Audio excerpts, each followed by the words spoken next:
Okay guys, let's start with the next video. अपना chapter number 2 यहाँ पर start कर रहे हैं, मॉडर्न बिजनेस एनवायरनमेंट। तो इस चैप्टर का स्टार्टिंग होता है कि मॉडर्न बिजनेस एनवायरनमेंट क्या है, पहले क्या होता था, अब नया क्या हो गया है और क्यों चेंज हुआ, किस फैक्टर्स की वजह से चेंज हुआ अपन देखेंगे। बट उसके बाद अपने को देखने को मिलता है इस चैप्टर के मेन टॉपिक्स, जिसमें सबसे पहले आता है cost of quality. Cost of quality के अंदर अपन बेसिकली तो 4 कंपोनेंट देखते हैं, बट उसको 2 तरीके से डिवाइड किया गया है। तो 2 कंपोनेंट देख रहे हैं, फिर अपन उसको फर्दर डिवाइड करेंगे। First component is cost of conformance, second is cost of non conformance. Cost of conformance के अंदर आता है आपका प्रिवेंटिव कॉस्ट यानी कि prevention cost, second is appraisal cost. और फेलियर या फिर नॉन कन्फॉर्मेंस के अंदर क्या आता है आपका internal failure cost and external failure cost. इसको प्रिवेंशन, अप्रेजल एंड फेलियर्स, तो PAF मॉडल भी कहा जाता है। ओके, इन दोनों को ऐड करते हो तो आपका टोटल कॉस्ट ऑफ क्वालिटी आपको निकल जाता है और उसको आप मैनेज करने के लिए जाते हो अपने ऑप्टिमल कॉस्ट ऑफ क्वालिटी के ऊपर, जहां पर आप मैनेज कर रहे होते हो कि आपको मिनिमम पे लेके आना है कॉस्ट ऑफ क्वालिटी को। तो आप किस प्रपोर्शन के अंदर prevention, appraisal and failures cost को बेयर करने वाले हो। तो इस तरह से आपका कॉस्ट ऑफ क्वालिटी का फंक्शन वर्क करता है। इसको अपन आगे जाके थोड़ा सा डिटेल में देख लेंगे। उसके बाद अपन ने देखा था टोटल क्वालिटी मैनेजमेंट का कॉन्सेप्ट, जिसके अंदर अपन ने देखा कि TQM किस बात पर फोकस करता है। उसको अगर इंप्लीमेंट करना है तो 6 C's के ऊपर अपने को जाना चाहिए। कमिटमेंट लाओ कल्चर में, कस्टमर पर फोकस करो, कंट्रोल करो मेरे भाई, कोऑपरेशन करो, ये सारी चीज़ें अपन ने याद करी थी, राइट। फिर आता है डेमिंग के 14 पॉइंट। ये 14 पॉइंट को याद रखने के लिए मैंने आपको एक COP वाला लाइन बताया था पूरा लंबा, वो आपको याद हो गया होगा। उसकी वजह से 14 पॉइंट याद रखना आसान हो जाते हैं। ये भी अपने को बताते हैं कि कैसे टॉप मैनेजमेंट को फोकस करना चाहिए अपने इस पॉइंट के ऊपर, कि वहीं से स्टार्ट होता है अपना कमिटमेंट, टॉप मैनेजमेंट से स्टार्ट होता है। उसको कौन सी बातों पर फोकस करना चाहिए, तभी अपन लोग TQM को अप्लाई कर पाएंगे। देन PDC साइकिल देखा था अपन ने डेमिंग के 14 पॉइंट के साथ में, एंड TQM का क्रिटिसिज्म भी देखा था। फिर आता है बिजनेस एक्सीलेंस मॉडल, जिसके अंदर अपन ने EFQM मॉडल देखा था और अपन ने देखा था बैल्ड्रिज क्राइटेरिया फॉर परफॉर्मेंस एक्सीलेंस। तो EFQM के अंदर तो अपन ने 3 चीजें देखी थी। एक तो कंसेप्ट्स ऑफ एक्सीलेंस था जो कि फंडामेंटल्स था, उसके बाद कंसेप्चुअल फ्रेमवर्क देखा था, and the last part was radar logic assessment framework.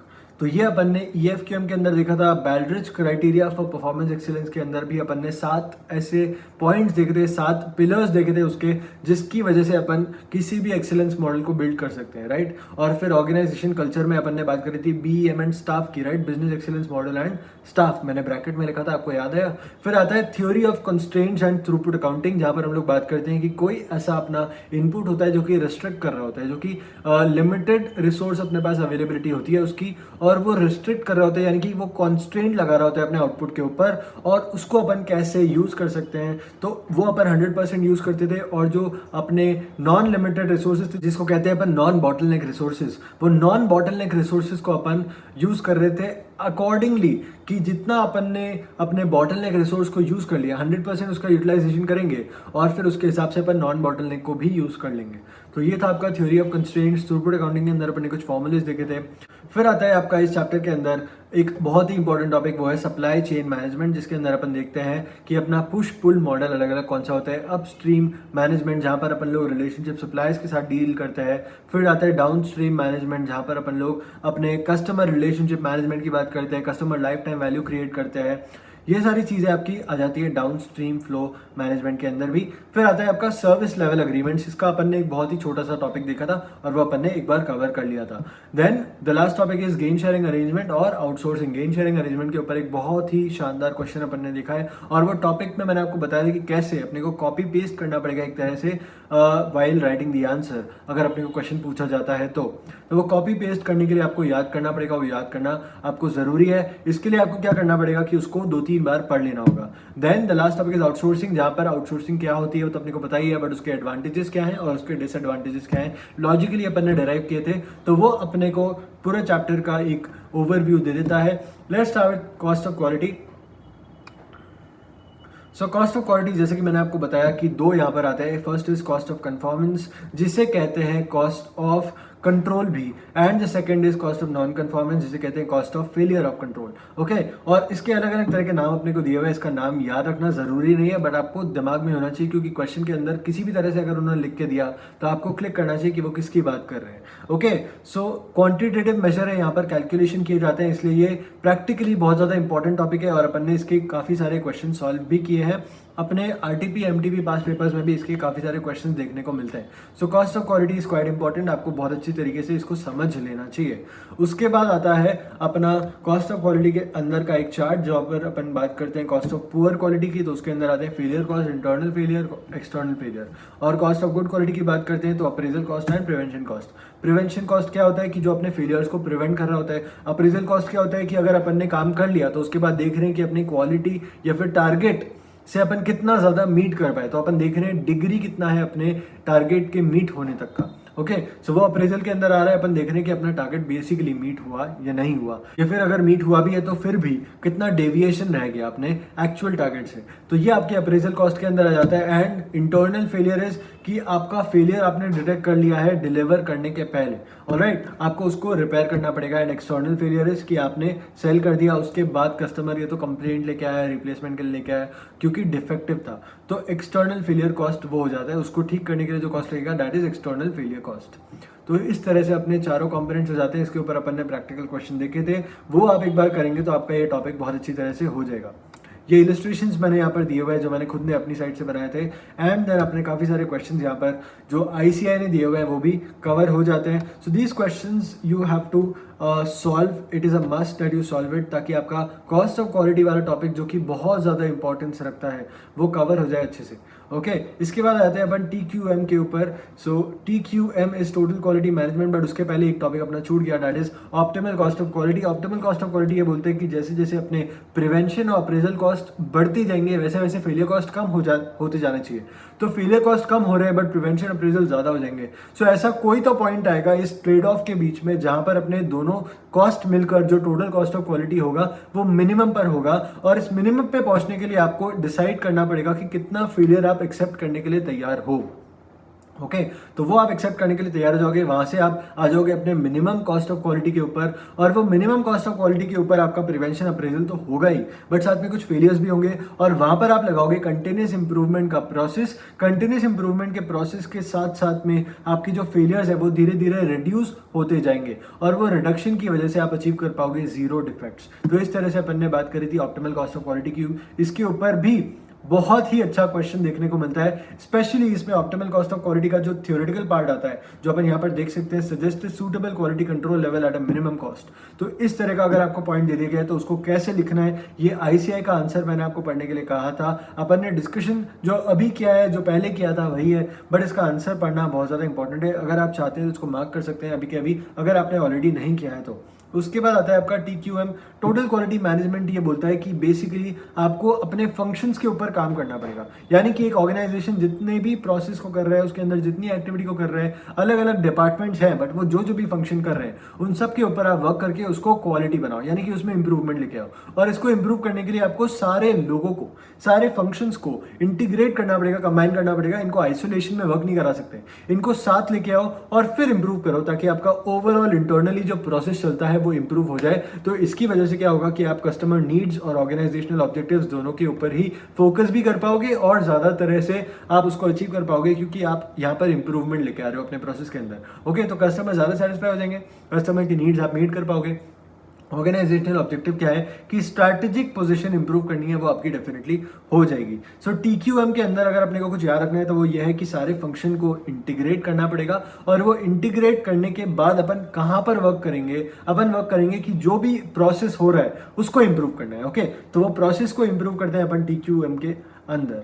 Now TQM के अंदर अपन देखते हैं कि उसको अगर अपने को लगाना है, यानी कि अगर अपने को उसको इंप्लीमेंट करना है, तो फिर उसके लिए अपने को 6 C's चाहिए होते हैं। कमिटमेंट लाओ कल्चर में, कंटिन्यूस इंप्रूवमेंट करो कोऑपरेशन के साथ, कस्टमर पर फोकस करो, कंट्रोल करो। मेरे भाई, ये आपको याद रखने का तरीका बताया था। सो कमिटमेंट आपका डेफिनेटली टॉप मैनेजमेंट से आने चाहिए, but the entire organization should be committed to implementation of TQM। First commitment जरूरी है, तभी आप इंप्लीमेंट कर पाओगे। सेकंड इज कल्चर उस तरह से डेवलप करना पड़ेगा, इंटीग्रेशन का, कोऑपरेशन का कल्चर आपको डेवलप करना पड़ेगा, TQM का कल्चर आपको डेवलप करना पड़ेगा। TQM deals with continuous improvement, तो आपका फोकस कंटिन्यूस इंप्रूवमेंट पे होना ही चाहिए। एंड देन अल्टीमेटली इसको करने के लिए आपको क्या चाहिए, कोऑपरेशन, साथ में कस्टमर पर फोकस रखना जरूरी है। And then control is important everywhere. अगर आप कोई सा भी चीज़ कर रहे हो, कोई सा भी मॉडल अप्लाई कर रहे हो, तो कंट्रोल तो आपका वहाँ पर आ ही जाएगा। तो ये ऐसी चीज़ें आप कुछ भी लगा रहे हो, कंट्रोल पीछे पीछे आ ही जाता है। ओके, सो कमिटमेंट लाओ कल्चर में, कंटिन्यूस इंप्रूवमेंट करो, कोऑपरेशन करो, कस्टमर पर फोकस करो, कंट्रोल करो मेरे भाई। That is simply 6 C's of TQM। इसको आपको याद रखने के लिए मैंने ऑलरेडी बादाम फ्रॉम सर यहाँ पर बता रखा है, तो इसको आप याद कर सकते हैं। एंड देन अपने ये टॉप पॉइंट्स यहाँ पर दिए हुए हैं। उसके बाद आता है डेमिंग्स 14 पॉइंट्स मेथोडोलॉजी। इस 14 पॉइंट के अंदर अपन देखते हैं कि कैसे टॉप मैनेजमेंट से कमिटमेंट शो होना चाहिए और उनको कौन कौन से पॉइंट्स के ऊपर ध्यान देना चाहिए। सबसे पहले तो मैंने इसको याद रखने का जो तरीका आपको लिखवाया था वो आपको याद हो जाना चाहिए, उससे आप इसको आसानी से याद रख सकते हो। ओके, उसके बाद आपको इन पॉइंट्स का क्विकली एक मैनर में डिस्क्राइब करता हूँ कि क्या है। सबसे पहले तो अपने को यहाँ पर पर्पस सिर्फ और सिर्फ एक रखना है, वो है कंटिन्यूस इंप्रूवमेंट। तो शॉर्ट टर्म की जगह अपन लॉन्ग टर्म पे जा रहे हैं और इंप्रूवमेंट की तरफ फोकस कर रहे हैं। Second is adopt the new philosophy, यानी कि अगर आप TQM को इंप्लीमेंट कर रहे हो तो वो TQM के इंप्लीमेंटेशन के लिए अपनी फिलोसफी TQM जैसी बना लो, राइट। और ये फिलोसफी कौन अडॉप्ट करने वाला है? ये अडॉप्ट करेगा मैनेजमेंट, ना केवल वर्कफोर्स, ना केवल मैनेजमेंट। मैनेजमेंट से स्टार्ट होगा और पूरे वर्कफोर्स तक फ्लो हो जाएगा। ओके, थर्ड पॉइंट है सीज डिपेंडेंस ऑन इंस्पेक्शन। बात बहुत सिंपल सी है, अगर आप इंस्पेक्शन करने में अपना टाइम वेस्ट कर रहे हो, यानी कि अगर आप इंस्पेक्शन करने में अपना टाइम लगा रहे हो, मैं अभी नहीं बोलता वेस्ट कर रहे हो, आप इंस्पेक्शन करने में अगर अपना टाइम लगा रहे हो, मतलब कि आपकी गलतियां हुई होगी या कुछ तो गलती हुई होगी तभी आप इंस्पेक्ट कर रहे हो, वरना तो आपको इंस्पेक्शन करने की जरूरत ही नहीं पड़ती। अगर गलती नहीं होती तो आपने गलती तो करी है तभी आप इंस्पेक्शन कर रहे हो, और वो गलती आप हटा दो तो आपको इंस्पेक्शन करने की जरूरत ही नहीं पड़ेगी। तो अपन बात करें यहाँ पर गलती ही हटाने की। Okay, the fourth point is आपको सिंगल सप्लायर की तरफ जाना चाहिए। अगर आप एक आइटम खरीद रहे हो तो वो एक आइटम एक ही सप्लायर से खरीदो ताकि वेरिएशन वहां पर खत्म हो जाए। The fifth point is improve constantly and forever. तो ये कहता है कि आपको कंटिन्यूस इंप्रूवमेंट की तरफ जाना है और अपना वेरिएशन धीरे धीरे करके कम करना पड़ेगा। The sixth point is institute training on the job. ये कहता है कि आपको वर्कफोर्स को ट्रेन करना बहुत ज्यादा जरूरी है ताकि वो एक लेवल पे आके काम करे। अगर वो लोग अलग अलग तरह के काम करते रहेंगे या फिर अलग अलग तरह से काम करते रहेंगे तो फिर इसकी वजह से वेरिएशन आपका बढ़ जाएगा। The seventh point is institute leadership. Leadership ये कह रहा है कि आपको लीडरशिप होना बहुत ज्यादा जरूरी है, सुपरविजन रखना बहुत ज्यादा जरूरी है, बट सुपरविजन से ज्यादा जरूरी लीडरशिप होता है क्योंकि वो ड्राइव करता है अपने बाकी लोगों को भी। ओके, तो ये डिस्टिंक्शन होना बहुत ज्यादा जरूरी है कि सुपरविजन और लीडरशिप में क्या डिफरेंस है। लीडर खुद तो चलता है, सबको लेके चलता है। सुपरवाइजर जो होता है वो दूसरों को सुपरवाइज कर रहा होता है कि तुम ऐसे करो, तुम वैसे करो। लीडर ये नहीं बोलता कि तुम ऐसे करो, तुम वैसे करो। लीडर खुद तो करता ही है, दूसरे लोग अपने आप जिनको जो करने का रिक्वायरमेंट होता है उनको वो इतना मोटिवेट कर देता है कि वो ऑटोमेटिकली करने लग जाते हैं। ऑलराइट, तो ये होता है अपना लीडरशिप का प्रिंसिपल। ये आपको इंस्टीट्यूट करना चाहिए अपने काम के अंदर। The 8th point is drive out fear. Management को डर हटाना चाहिए अपने दिमाग से, तभी जाके अपने जो वर्कफोर्स है वहां से भी डर हटते जाएगा। The 9th point is break down barriers between departments. अपन ने ऑलरेडी बात कर ली, TQM के अंदर कोऑपरेशन करने की जरूरत है, तो सारे फंक्शंस को इंटीग्रेट करना पड़ेगा, इसलिए बैरियर्स हटा दो डिपार्टमेंट्स के बीच में अगर कुछ है तो। एलिमिनेट स्लोगन आता है, एलिमिनेट स्लोगन जी बोलता है, स्लोगन से आप याद रखो ताने, ठीक है। स्लोगन मतलब ताने, और ताने आपको हटाने पड़ेंगे। यानी कि अगर कोई सुपरवाइजर है या फिर कोई मैनेजर है जो कि अपने वर्कफोर्स को ताने मारता रहता है कि तुम ऐसे नहीं करते, तुम वैसे नहीं करते, तो वो सब एलिमिनेट कर दो ताकि वर्कफोर्स जो है वो परेशान ना हो जाए। वर्कफोर्स परेशान हो जाएगा तो वो काम अच्छे से नहीं कर पाएगा। और इसी के साथ में आता है एलिमिनेट मैनेजमेंट बाय ऑब्जेक्टिव्स। ये कहता है कि अगर आपको क्वालिटी प्रोडक्ट बनाना है तो आपको ये बात पर फोकस नहीं करना है कि आप ज्यादा से ज्यादा प्रोडक्शन करो, आपको ये बात पर फोकस करना चाहिए कि आप क्वालिटी प्रोडक्ट मैन्युफैक्चर करो। Okay, the 12th point is remove barriers to pride of workmanship. यानी कि आपको इस बात में खुशी मिलनी चाहिए या फिर आपको प्राउड फील करना चाहिए कि आप यहाँ पर काम करते हो। फॉर एग्जाम्पल, मैं किसी फर्म में काम करता हूँ और वो फर्म के लिए मैं बोलूँ कि यार ठीक है मैं वहाँ पर काम करता हूँ, मुझे इतना मज़ा नहीं आता वहाँ पर काम करने के लिए, तो कोई और प्रोबेबली अगर ये सोच रहा होगी कि मुझे वो फर्म ज्वाइन करनी चाहिए तो वो हेजिटेंट हो जाएगा, वो नहीं करना चाहेगा। तो ये आपको हटाना पड़ेगा कि आप लोगों को लोगों के दिमाग के अंदर, लोगों के दिल के अंदर ये प्राइड लेके आना पड़ेगा कि आप यहाँ पर काम करते हो। ओके, आपके ऑर्गेनाइजेशन के लिए वो गर्व उनके दिमाग में होना चाहिए, उनके दिल में होना चाहिए। The next point is institute education and self improvement. यानी कि आप लोगों को इतना मोटिवेट कर रही है कि वो खुद से इंप्रूवमेंट करने की कोशिश करें, तभी तो वो और ज्यादा बेहतर बन पाएंगे। And transformation is everyone's job. यानी कि ना केवल मैनेजमेंट रिस्पॉन्सिबल है, ना केवल वर्कफोर्स रिस्पॉन्सिबल है, सब मिलकर रिस्पॉन्सिबल होंगे, तो ट्रांसफॉर्मेशन इज एवरीवनस जॉब। अपन ने डिटेल में इन 14 पॉइंट्स को देख लिया। Now comes the PDCA cycle, जिसमें कहा जाता है प्लान करो सबसे पहले कि आपको क्या करना है, उसके बाद उसको कर लो, यानी कि implement the process, then check कि आपने कैसा किया है, और उसके बाद एक्ट करो। अगर कुछ करेक्टिव एक्शन लेने की जरूरत है देन टेक इट। तो ये होता है आपका PDCA साइकिल। इम्प्लीमेंटेशन अपन देख चुके हैं। Then comes the criticism of TQM। इसके 3 पॉइंट अपने को दिए हुए हैं। फर्स्ट इज डॉक्यूमेंटेशन के ऊपर बहुत ज़्यादा फोकस है। डॉक्यूमेंटेशन होता है प्रोसेस का, एंड आउटकम्स अपने को इनमेजरेबल देखने को मिलते हैं। Emphasis is on quality assurance, improvement के ऊपर कम है, क्वालिटी एश्योर करने पे ज़्यादा है। The third point is internal focus, अपने को कई बार कस्टमर ओरिएंटेड नहीं मिलता है। So all in all TQM अपन ने पढ़ लिया है। देन TQM इन प्रैक्टिस यहाँ पर दिया हुआ है, अगर आप रीड करना चाहो तो कर सकते हो। फिर आता है business excellence model. Business excellence model के अंदर अपने को बताया गया कि एक तरह की फिलॉसफी है जो कि हेल्प करती है एक मैनेजमेंट सिस्टम को वर्क करने के लिए और ऑर्गेनाइजेशन को इंप्रूव करने के लिए अपने परफॉर्मेंस को, ताकि वो वैल्यू क्रिएट कर पाए for all the stakeholders. ये मैंने बात बहुत ही ज्यादा बार रिपीट की गई है कि ये सारे स्टेक होल्डर्स के ऊपर बात करता है, सिर्फ और सिर्फ कस्टमर के ऊपर बात नहीं करता है।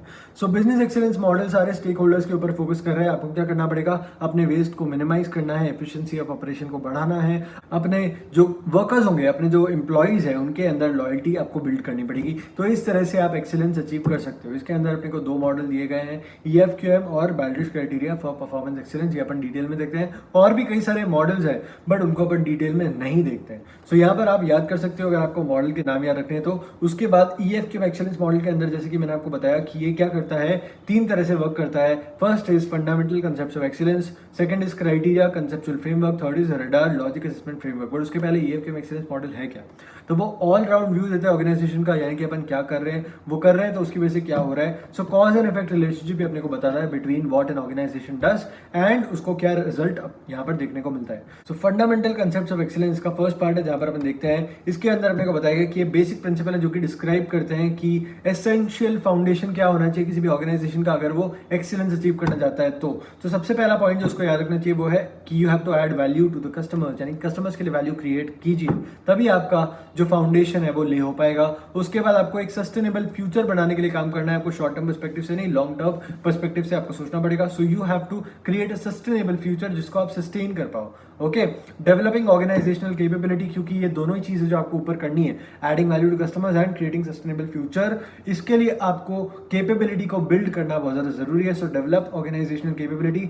इसके साथ में you have to harness creativity and innovation, ये बहुत ज्यादा जरूरी हो जाता है। You have to lead with vision, inspiration and integrity. Leadership कितनी इंपॉर्टेंट है ऑलरेडी देख चुके हैं अपने डेमिंग के 14 पॉइंट्स के अंदर। साथ में मैनेजमेंट भी बहुत ज्यादा इंपॉर्टेंट होता है, managing with agility and succeeding through the talent of people. जो अपने लोग हैं, जो अपना वर्कफोर्स है, उनके टैलेंट को यूज कीजिए, तभी आप लोग सक्सीड कर पाएंगे। And the last point is कि आपने जितने भी रिजल्ट अचीव किए हैं, जितने भी आउटस्टैंडिंग रिजल्ट आपके थे, उसको सस्टेन करना है। एक बार अचीव किया खत्म हो गया, ठीक, ऐसा नहीं चलेगा। बट इसको आप क्या करना है, इसको आपको हमेशा अचीव करते रहना है। So you have to sustain, you have to be consistent. ये आपके फंडामेंटल बोलते हैं। फिर आता है आपका क्राइटेरिया, जिसके अंदर अपन देखते हैं कि अपने 5 इनेबलर है और 4 उसके रिजल्ट मिलते हैं। तो इनेबलर क्या है, सबसे पहले तो आपका leadership as a foundation work करता है। लीडरशिप होना बहुत ज़्यादा जरूरी है, वही आपके पीपल को भी चलाएगा, आपकी स्ट्रैटेजी भी बनाएगा और आपके पार्टनरशिप भी बिल्ड करेगा। सो लीडरशिप जरूरी है, वहां से आपके पीपल भी मैनेज होते हैं, स्ट्रैटेजी भी बनती है और साथ में पार्टनरशिप रिसोर्सेज भी बनते हैं। इसको सारी चीज़ों को यूज करके आप बनाते हो अपने प्रोसेस, प्रोडक्ट और सर्विस। यहाँ से आपको मिलते हैं people results, customer results, society results और अल्टीमेटली आपको मिलते हैं बिजनेस रिजल्ट्स। तो इस तरह से अपने 5 इनेबलर और 4 क्राइटेरिया वर्क करते हैं। ओके, बट इन सारी चीज़ों के अंदर आपको एक बात का बहुत ज़्यादा ध्यान रखना पड़ेगा, वो ये है कि अपना लर्निंग, क्रिएटिविटी और इनोवेशन, तीनों को छोड़ना नहीं है। ये तीनों बहुत ज़्यादा आपके लिए इंपॉर्टेंस रखते हैं। ओके, तो इस तरह से आपके इनेबलर और रिजल्ट का कंसेप्ट यहाँ पर वर्क करता है। Then the last component is RADAR, जो कि बेसिकली आपका कंट्रोल सिस्टम के ऊपर बात करता है। यानी कि अगर आपने कुछ कर लिया है तो फिर उसको असेस कीजिए और उसके ऊपर फिर इंप्रूवमेंट लेके आने की कोशिश कीजिए। Okay, so that is your radar framework, जहाँ पर अपन बात कर रहे हैं results, approaches, deploy, assess and refine. Okay, फिर आता है बैल्ड्रिज क्राइटेरिया फॉर परफॉर्मेंस एक्सीलेंस। मैंने आपको बताया था 7 कैटेगरी, 7 पिलर्स कहा था मैंने, 7 कैटेगरीज के अराउंड आप इसको बिल्ड करते हो। तो दैट इज याद करने का तरीका LSCM WPP, अगर आपको याद रहता है तो मुझे वैसे याद रहता है। LSCM WPP leadership, strategic planning, C से आता है customer and market focus, M से आता है measurement, analysis and knowledge management, W से वर्कफोर्स, P से प्रोसेस मैनेजमेंट एंड B से business result. Okay, so that covers up your BEM। इसके बाद एक टॉपिक अपने को दिया हुआ है बीएम के अंदर, बीएम एंड स्टाफ, जहाँ पर ऑर्गेनाइजेशनल कल्चर की बात की गई है। वो ये है कि आपको अपने वर्कफोर्स को हरास नहीं करना है, आपको उनको फोर्स नहीं करना है कि आप इस पर्टिकुलर नॉर्म को मीट कीजिए ही कीजिए। आपको क्या करना पड़ेगा, उनको मोटिवेट करना पड़ेगा, उनको क्रिटिकली मैनेज करना पड़ेगा, तभी आप लोग बेटर उनसे परफॉर्मेंस ले पाओगे और उनको और ज़्यादा मोटिवेट कर पाओगे, ताकि वो लोग और बेटर तरह से इंप्रूव करते जाए और परफॉर्म करते जाए। Okay, so that is your BM and organizational culture, जिसे मैं कहता हूँ बीएम एंड स्टाफ। फिर आता है आपका थ्योरी ऑफ कॉन्स्ट्रेंट्स, जैसे कि मैंने आपको ऊपर ओवरव्यू के टाइम पे बताया था, बस उतना ही है, उसके अलावा इस टॉपिक के अंदर और कुछ नहीं है। अपने को कुछ ऑपरेशनल मेजर्स दिए हुए हैं, वो अपन डिस्कस कर लेते हैं। First is throughput.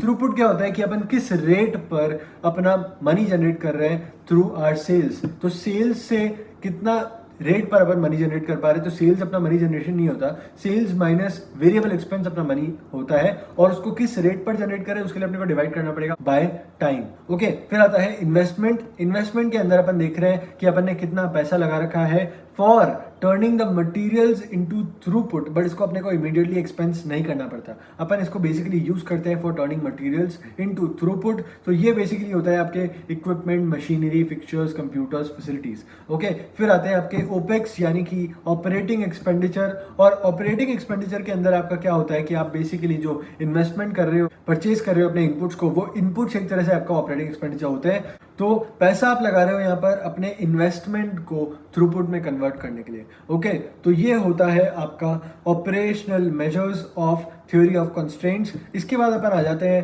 Throughput accounting के ऊपर। तो थ्रूपुट अकाउंटिंग में अपने को क्या बताया गया, उसके पहले यहाँ पर ये बताया गया गोल्डराइट्स 5 step method for improving performance. अपने ऑलरेडी ये डिस्कस कर चुके हैं कि सबसे पहले तो कौन सा बॉटलनेक रिसोर्स है उसको एक्सप्लॉइट कर लो, यानी कि 100% उसको यूज कर लो। बाकी जो नॉन बॉटलनेक रिसोर्सेज है उनको अकॉर्डिंगली यूज करो। उसके बाद आप कंस्ट्रेंट यानी कि जो आपका बॉटलनेक रिसोर्स है उसको ऑप्टिमम यूटिलाइजेशन पे लेके जाना है। उससे आप जितना ज़्यादा उसको यूटिलाइज कर सकते हो उतना कर लो, क्योंकि उससे ज़्यादा वो अवेलेबल नहीं है ना। तो जितना अवेलेबल है उसको बेस्ट यूज में लगा दो और फिर इस प्रोसेस को रिपीट करते जाओ। इसके बाद है throughput accounting.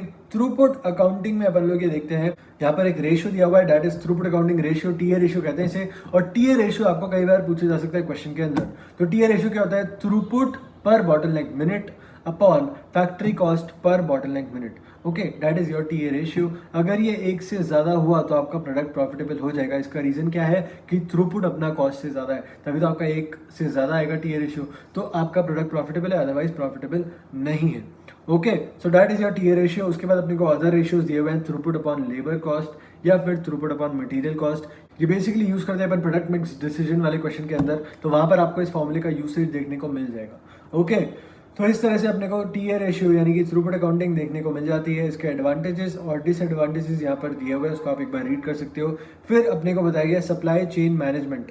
Supply chain management बहुत इंपॉर्टेंट टॉपिक है। इसमें अपन लोग बात करते हैं कि पूरा जो अपना प्रोसेस है, जितने भी अपन उसके अंदर फंक्शन करने वाले हैं, चाहे वो अपना प्रोक्योरमेंट से स्टार्ट हो रहा है तो स्टोर करने का हो, वेयरहाउसिंग का हो, प्रोडक्शन लेवल पे लेके आने का हो, फिर ऑपरेशन हो तो प्रोडक्शन हो रहा है, उसके बाद अपने वेयरहाउस पे वापस पहुंचाने का है, उसके बाद अपने स्टोर्स पे पहुंचाने का है, फिर वहाँ से डिस्ट्रीब्यूशन चैनल पे डालने का है, फिर वहाँ से आपके सप्लाई चालू होता है, मार्केटिंग चालू होता है, फिर वहाँ से आपका सेल्स चालू होता है, सर्विस चालू होता है। तो ये सारे जो आप अलग अलग फंक्शंस कर रहे हो, ये सारे फंक्शन को आप देखते हो as a supply chain management. इसको आपको हर सिस्टम को जाके मैनेज करना पड़ेगा।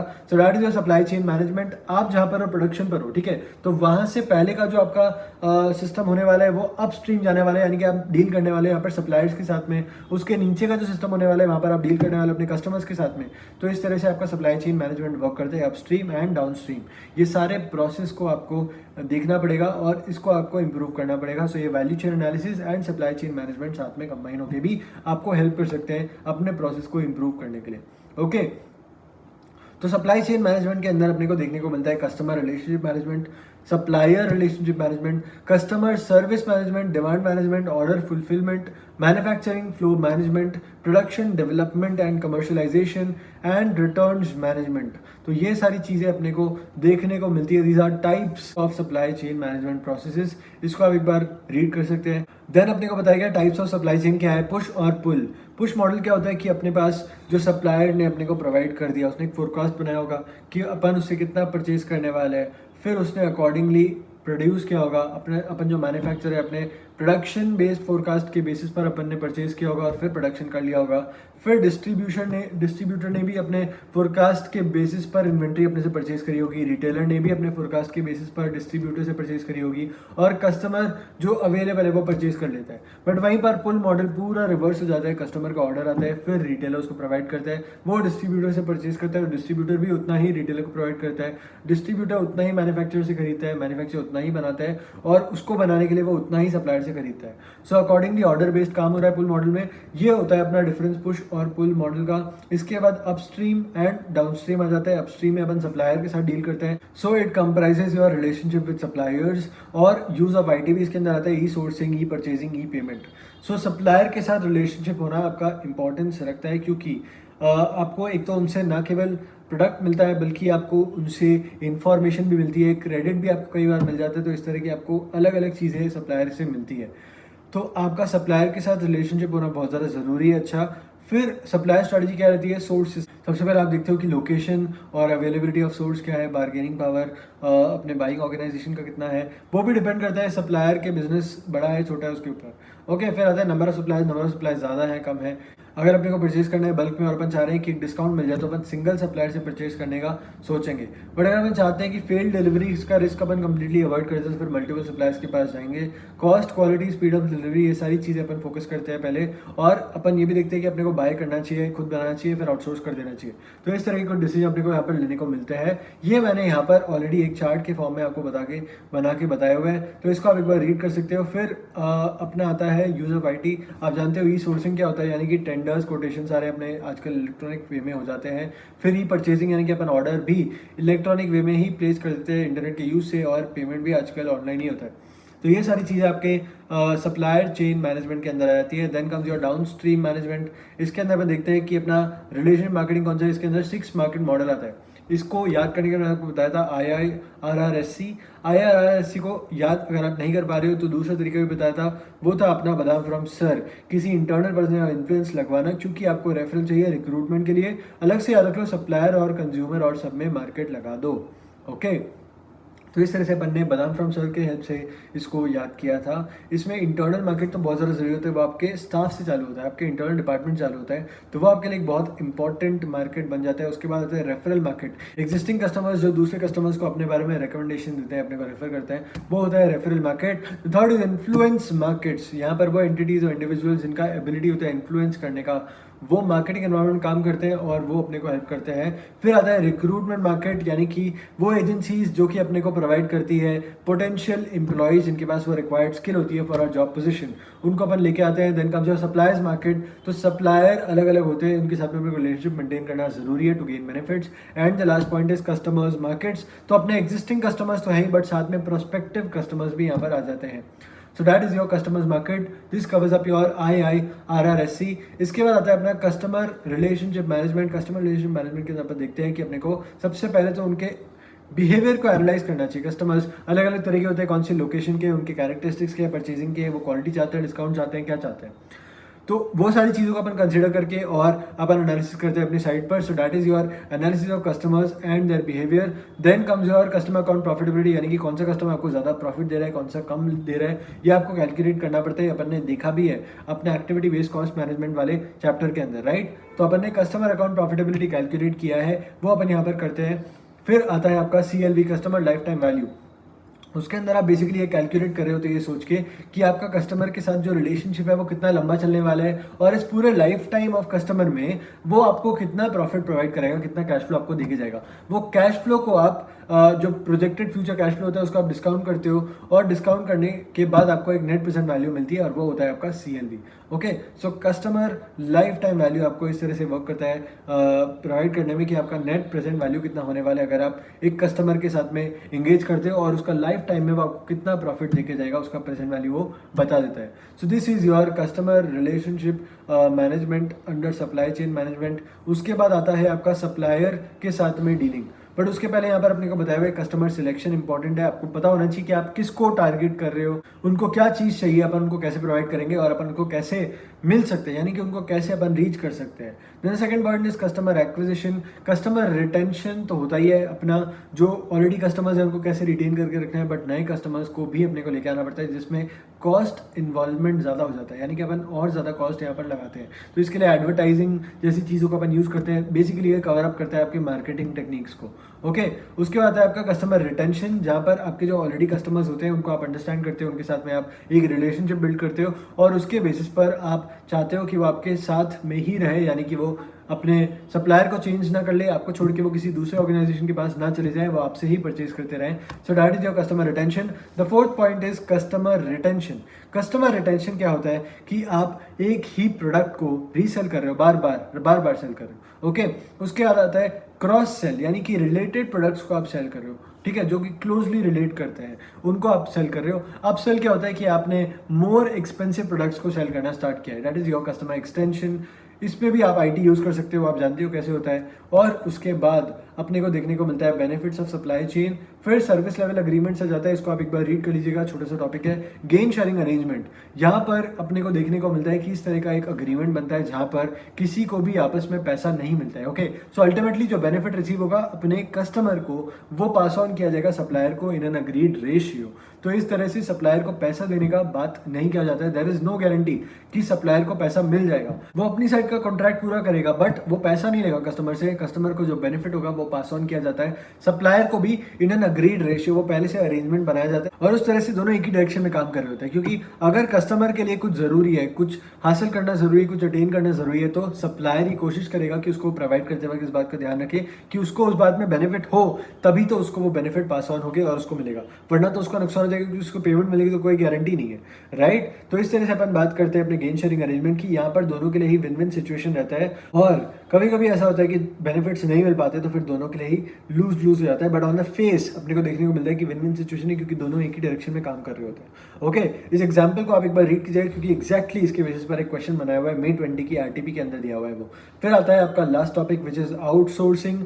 आउटसोर्सिंग में आप देखोगे कि कुछ ऐसे टास्क जो कि एक ऑर्गेनाइजेशन के लिए साइड टास्क होते हैं, वो उसको किसी ऐसी ऑर्गेनाइजेशन को करने के लिए देती है जिसके लिए वो मेन टास्क होते हैं। तो इस वजह से क्या होता है कि कॉस्ट कम पड़ता है, उसके साथ में एफिशिएंसी इंप्रूव हो जाती है, हम लोग मेन अपना जो टास्क होता है उसके ऊपर फोकस कर पाते हैं। सो ये आउटसोर्सिंग के कुछ बेनिफिट्स है। उसके डिसएडवांटेज क्या हो जाते हैं कि अपना यहाँ पर एक रिस्क होता है, वो रिस्क होता है कि अपन यहाँ पर कॉन्फिडेंशियलिटी मेंटेन नहीं कर पाते, कुछ डेटा अपना सेंसिटिव होता है अगर, तो वो अपन लूज कर सकते हैं। उसके अलावा अपने पास कंट्रोल नहीं होता ऑपरेशंस का, वो होता है किसी दूसरे ऑर्गेनाइजेशन के हाथ में। सो अपनी साइड से वो कंट्रोल थोड़ा सा चले जाता है। एंड ऐसा हुआ कि वो जो ऑर्गेनाइजेशन है उसके अंदर भी अगर इनएक्सपीरियंस्ड वर्कर ने अगर थोड़ा काम किया, प्रोसेस इम्प्रॉपर है, तो फिर क्वालिटी प्रॉब्लम्स अराइज हो सकती है, जिसका अल्टीमेटली जो फर्क पड़ेगा, जो असर पड़ेगा, वो अपनी ऑर्गेनाइजेशन के ऊपर पड़ेगा। सो इस तरह से डिसएडवांटेज भी देखने को मिलते हैं और एडवांटेज भी देखने को मिलते हैं। This covers up your chapter number 2। So bye guys, see you in the next video.